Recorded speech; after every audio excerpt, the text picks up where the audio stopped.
What is up, everyone, and welcome to a special edition of The Danny Show. I'm your host, Daniel Cody, and this is where I give commentary and reviews on all things wrestling. Thank you guys so much for joining. While we're here to do a special birthday tribute celebration, before I do that, I would like to first start off by sending my deepest condolences to the family of the Iron Sheik who passed away yesterday. So, my most sincere thoughts and prayers to his family. And fun fact, did you know that the Iron Sheik was the one who originally said jabroni? So what The Rock says was originated by him. So that being said, my condolences to him. With that being said, let's get started because today is a special day. Today is the day of the hardcore legend, Mick Foley. And so, in honor of that, I'm going to give you my top 10 favorite Mick Foley matches. And these are personified from Mankind, Dude Love, and the most brutal of them all, Cactus Jack. And also, in honor of that, I brought a special friend, Mr. Sacco. Say hi, Sacco.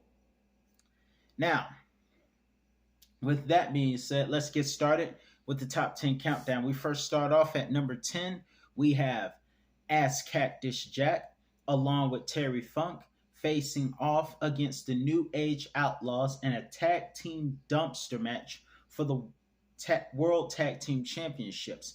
This took place because the New Age Outlaws, somewhere in the month of February, threw Cactus and Terry Funk, aka Chainsaw Charlie, not to be confused with all those Chainsaw horror characters, decided to throw them off of the ramp while they were in dumpsters, which inspired this match right here.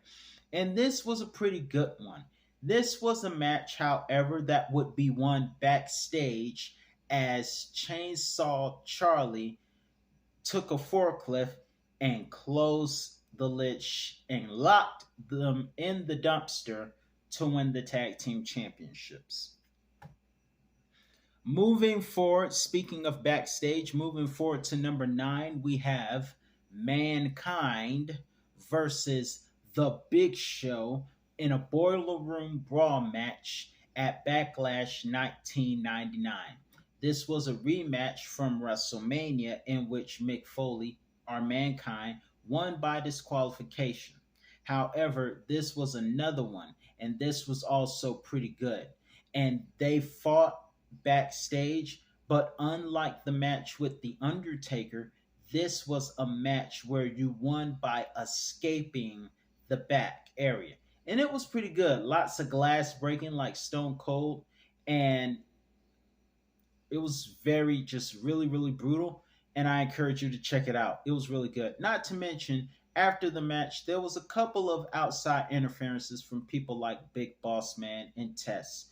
Fun fact, Big Show and Mankind, after fighting, Mankind won this one. But after that, Mankind and Big Show would go along with Tess and I believe Ken Shamrock to form the group known as the Union, which also fought the corporate ministry. Next, we have at number 8. This one was really brutal, and I actually enjoyed watching this, but this match is not for the faint of heart. This match would be between Cactus Jack, Cactus Jack versus Terry Funk in the infamous Texas Death Match in what I believe was August of 95, if I'm not mistaken. This was brutal. Brutal, brutal, brutal. And this is not for the weakest stomach. So if you can't handle too much brutality, you might want to turn your head. But if you like brutality, this was it. You had barbed wire cardboards with explosions on them.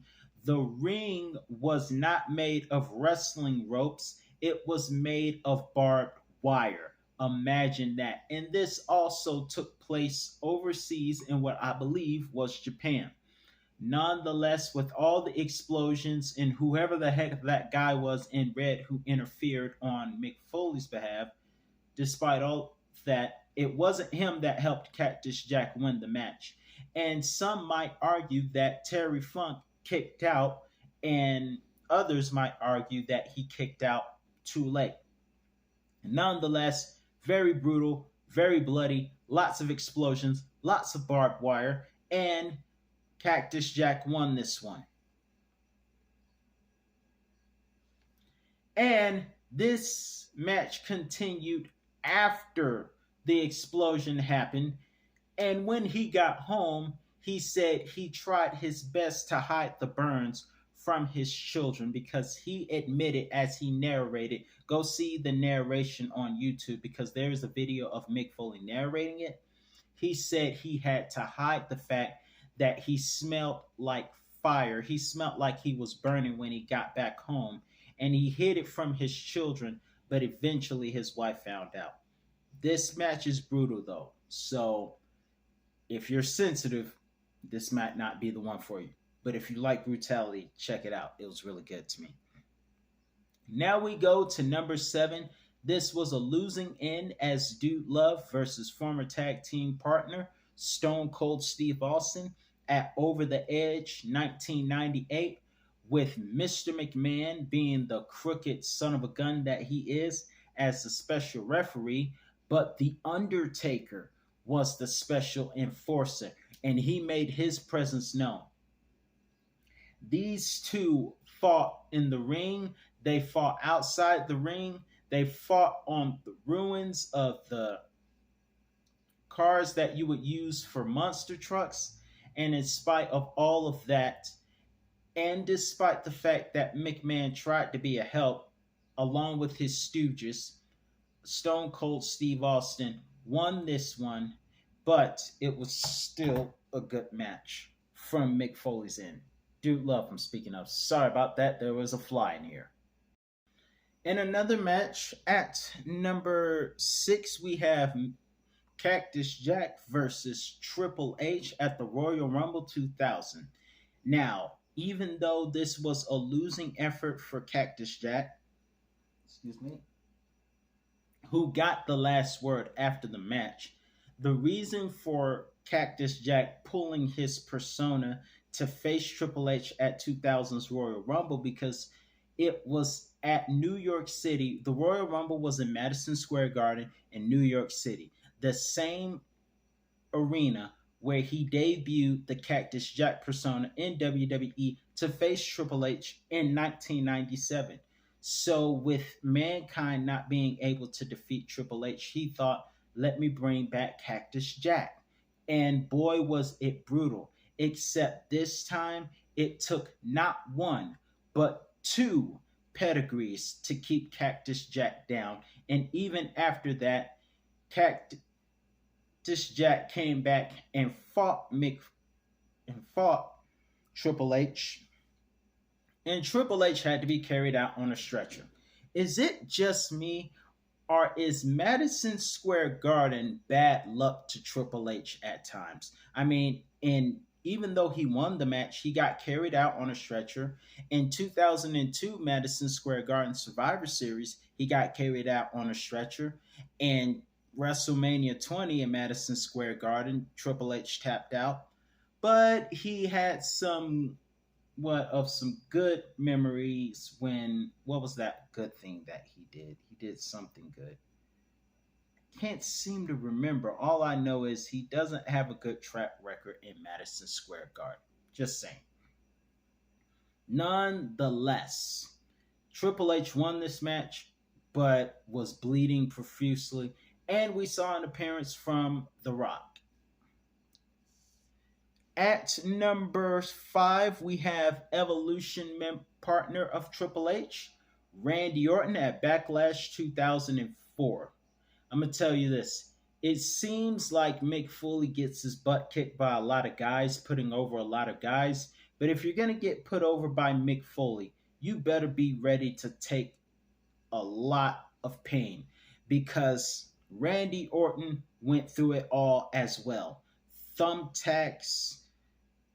He tried to RKO him on thumbtacks, but he got put in thumbtacks, barbed wire to make his pretty face bleed, being thrown off the stage through tables, and then having to take an elbow through tables, but he kicked out. This was for the Intercontinental Championship, a championship that, if I'm not mistaken, Mick Foley had never won. Nonetheless, this match was very brutal. The only thing that I didn't appreciate about that match was that Eric Bischoff stopped Mick Foley from lighting the barbed wire on fire. I wish that was a very unpopular decision, and that made me mad. That made a lot of fans mad, but nonetheless, it was still a brutal match, and Randy Orton managed to win that one, solidifying himself as the Legend Killer before he was the Viper. In another brutal match at number 4, we have Mick Foley versus Edge at WrestleMania 22. Now, this match was definitely rated R, pun intended, as Edge was developing that persona. With his girlfriend at the time, Lita, by his side, Edge had some assistance in fighting Mick Foley. Now, again, if you're going to get put over by Mick Foley, you better be able to take some brutal content. Because like Randy Orton, Edge took barbed wire to the face and to the body. In fact, Mick Foley was very creative when he decided to do a couple of things. And that was prepare himself for the spear by wrapping his waist in barbed wire so that Edge would hurt himself when he speared Mick Foley.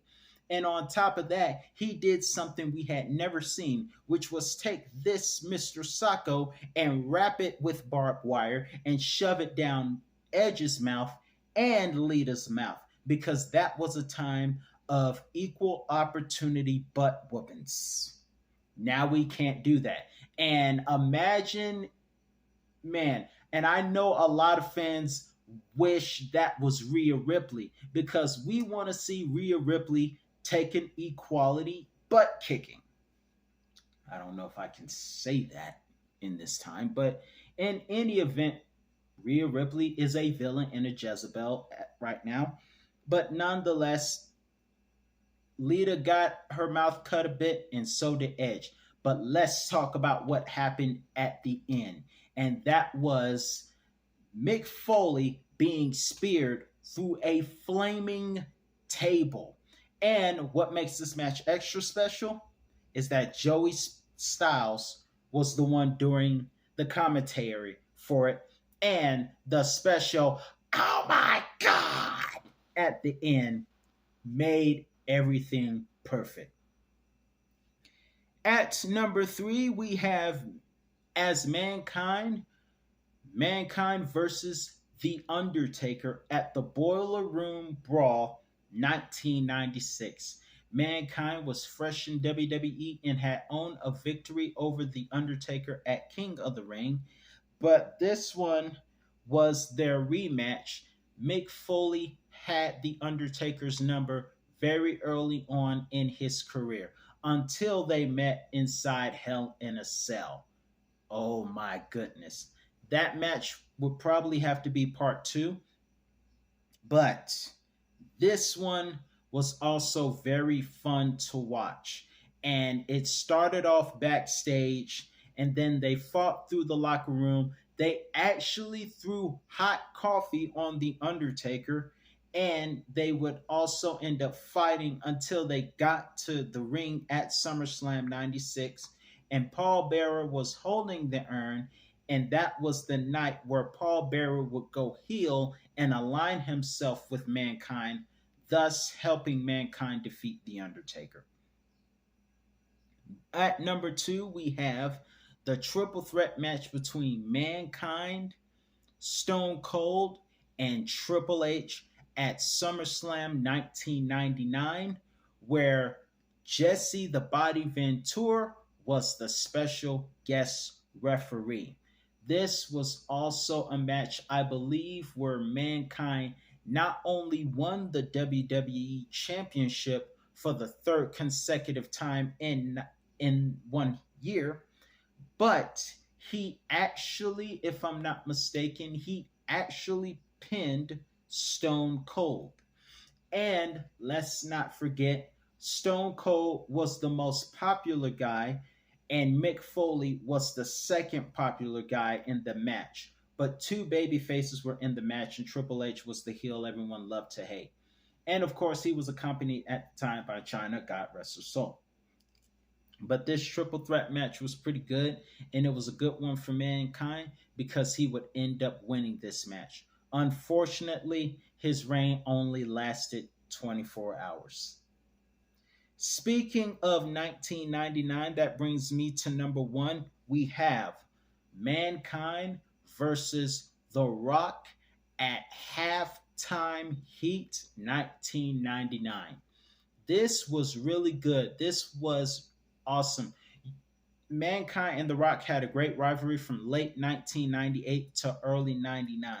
And this was another chapter in that match. Mankind had defeated The Rock at 1999 episode of Raw.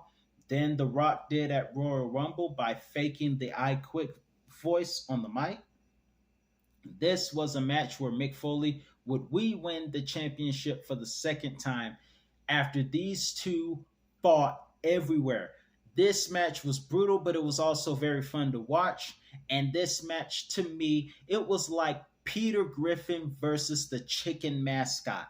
They fought everywhere and in an empty arena.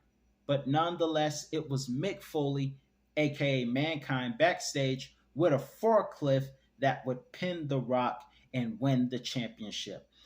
Now, that's my favorite top 10 on this list. Let me know in the comments below what was your favorite match from Mankind, Dude Love, and Cactus Jack. And until next time, have a nice day.